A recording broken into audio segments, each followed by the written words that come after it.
नमस्कार, स्वागत है आपका बिहार समाचार में। तो आज इस वीडियो में आपको बिहार की अब तक की सभी बड़ी खबरें देखने को मिलेगी, चाहे कोरोना अपडेट हो, बाढ़ पीड़ितों को राशि देने की बात हो, श्री राम मंदिर, मौसम समाचार, कुल मिलाकर कहिए ना कि बिहार की अब तक की सभी काम की खबरें जो आपके लिए जानना बेहद ही जरूरी है, आज इस वीडियो में आपको देखने को मिलेगी। तो आगे बात करने से पहले आपसे अनुरोध है, कृपया वीडियो को एक लाइक अवश्य कर दीजिएगा। आपका लाइक करना ही हमारी मेहनत का फल होता है। आपका एक लाइक हमारे लिए बहुत ही जरूरी होता है।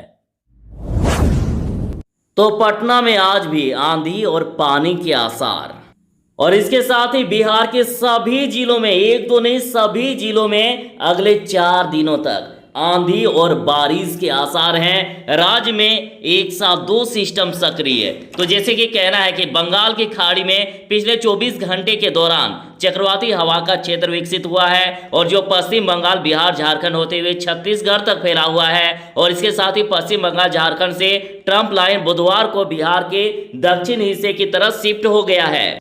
तो मौसम विभाग के मुताबिक ट्रंप लाइन के शिफ्ट होने के साथ ही बिहार के ऊपरी हिस्से पर 700 से 900 मीटर क्षेत्र में 2 सिस्टम सक्रिय है, और इसका असर बिहार के दक्षिण हिस्से के 20 जिलों में 4 दिनों तक दिखाई देगा, और उत्तर बिहार के 18 जिलों में इसका असर आंशिक रूप में दिखाई देगा। यानी दक्षिण हिस्से पर वहां 20 जिलों में भारी बारिश और आंधी तूफान के आसार हैं, तो वहीं उत्तर बिहार के 18 जिलों में थोड़ी सी कम, लेकिन यहां भी बारिश और आंधी तूफान के आसार बने हुए हैं।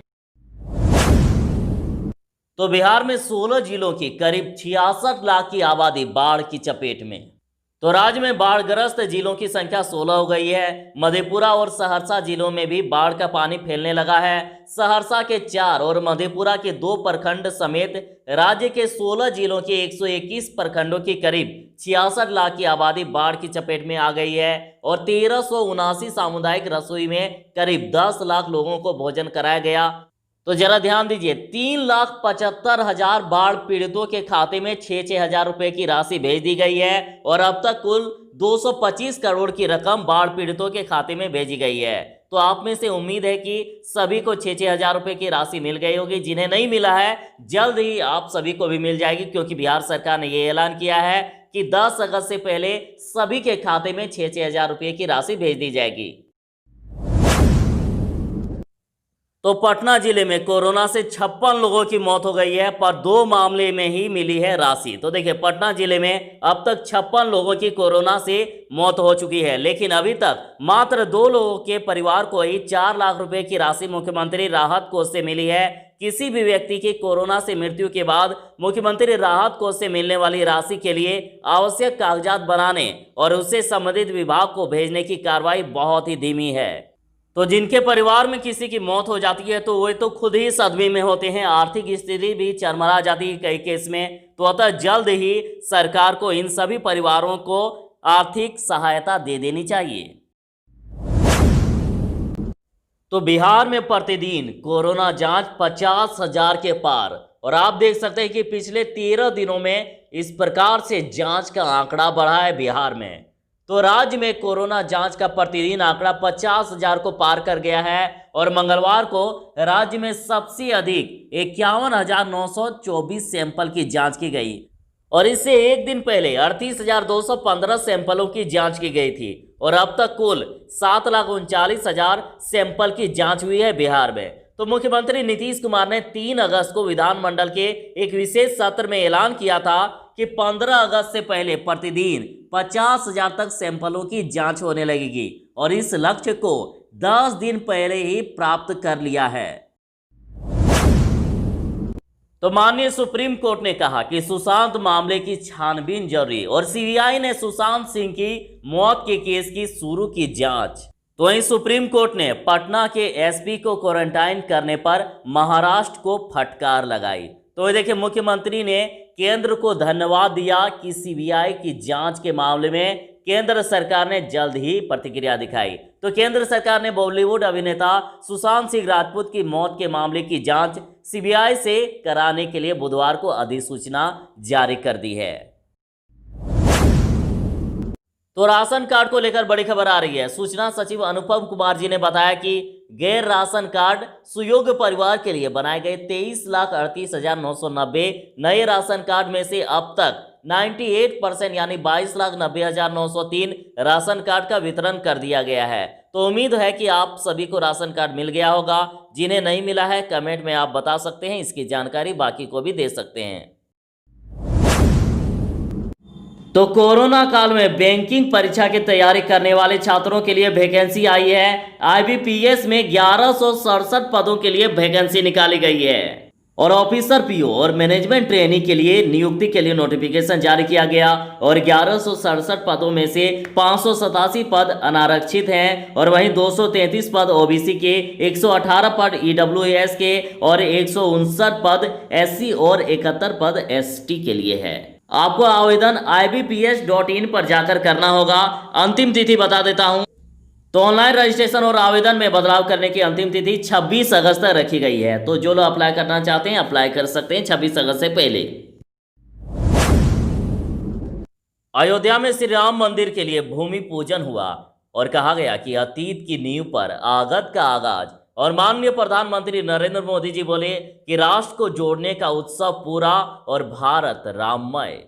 तो देश को सदियों से जिस दिन का इंतजार था वो बुधवार को पूरा हो गया। प्रधानमंत्री नरेंद्र मोदी जी ने वैदिक मंत्र के उच्चार के बीच तय मुहूर्त में 11:44 पर मंदिर नींव के लिए भूमि पूजन किया।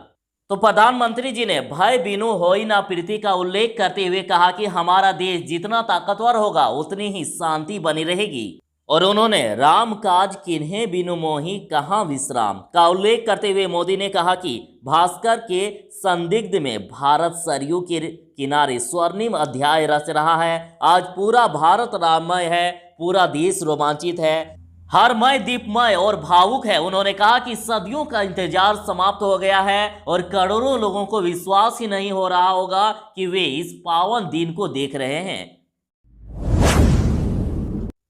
तो यदि बात करें कोरोना अपडेट की, तो सुबह में 24 घंटे में रिकॉर्ड 52,000 सैंपल की हुई जांच।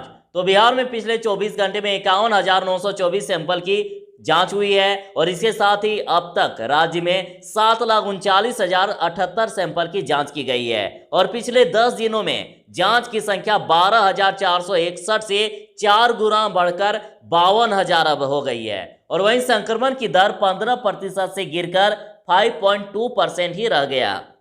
तो बिहार में बीते दिन 2701 नए कोरोना संक्रमित मरीज मिल गए, 20 लोगों की हो गई मौत और टोटल संख्या 64,732 तक हो गई। रिकवरी रेट 65.45% है और 21,992 कोरोना के एक्टिव मरीज हैं। तो पिछले 24 घंटे में 1610 मरीज स्वस्थ हुए।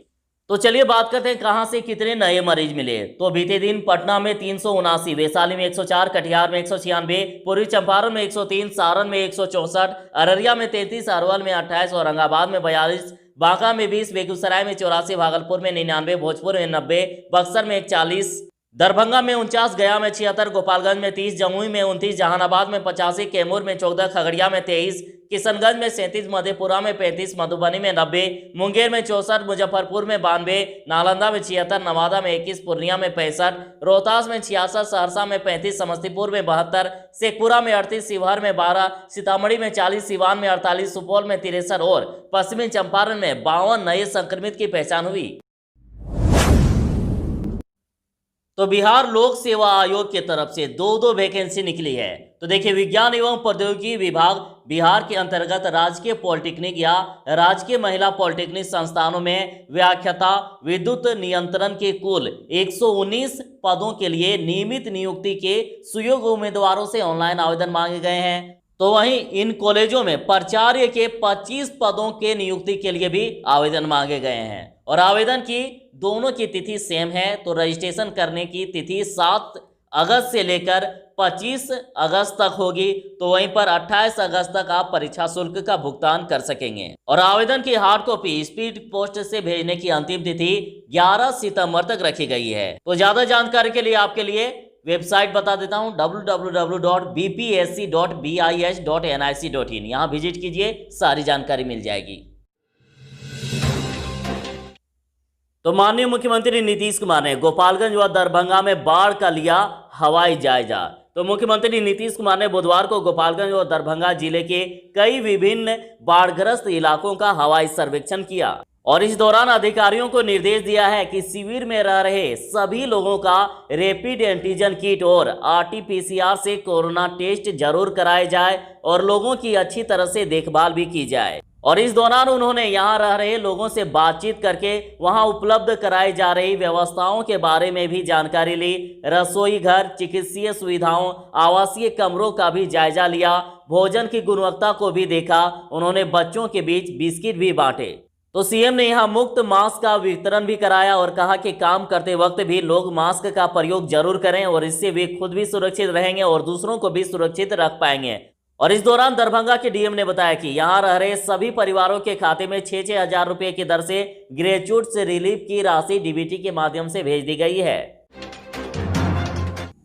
तो देखिए, नेता प्रतिपक्ष तेजस्वी यादव जी ने जाति और धर्म से ऊपर उठकर वोट करने की अपील आम लोगों से की है। साथ ही उन्होंने कहा है कि जीवन में खुशहाल लाने के लिए यही एकमात्र उपाय है। नेता प्रतिपक्ष ने ट्वीट करके कहा है कि जिस दिन लोग जाति और धर्म से ऊपर उठकर वोट करने लगेंगे उसी दिन से उनके जीवन में खुशहाली आ जाएगी। उन्होंने कहा कि वोट देने का मापदंड सामाजिक व आर्थिक समानता के साथ ही सौहार्द होना चाहिए। उन्होंने आम लोगों से अपील की है कि वह पढ़ाई, दवाई, कमाई और सिंचाई के नाम पर वोट करना शुरू करें और उसके बाद देखिए कि कैसे राज्य के स्कूल कॉलेज चमकने लगते हैं और कैसे किसानों की परेशानी पर सरकार ध्यान देने लगती है। अस्पताल और दूसरी स्वास्थ्य व्यवस्था भी दुरुस्त हो जाएगी और खेत खलिहान लहलहाने लगेंगे।